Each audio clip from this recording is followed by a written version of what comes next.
Bag-uhay lamang na aprubahan ang wage increase sa rehiyon, asa mo kabat sa 403 pesos ang daily rate alang sa non-agriculture workers og 382 pesos sa agriculture, retails ug services. Kini subay sa bag-ong minimum wage asa mamahimo kining epektibo karong Oktubre 16 ug ang ikaduhang tranche epektibo sa Enero tuig 2024 apan dili kini ang orihinal nga sugyot kundi ang 150 pesos matag adlaw alang sa minimum wage earner. Sigon sa usa ka labor group, mas maayo nga himuon na lang og balaod ang usbaw sa suhulan tungod halos mga representante lang sa employer o ahensya sa gobyerno ang gaistorya. Luyo sa representation sa labor group sa wage board. Dili kita uyon nga na tungod kay ang himo nila nung wage increase sa Region 12. Consolidated bubo na para sa mga trabante.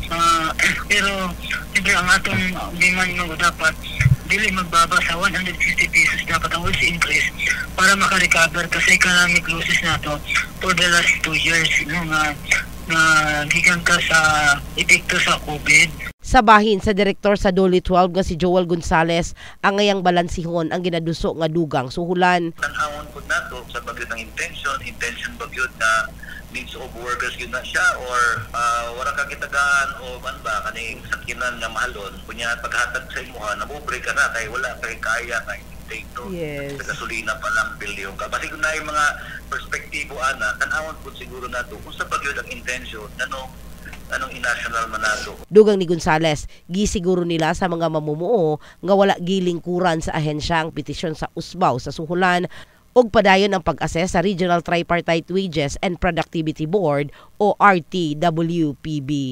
In the heart of changing lives.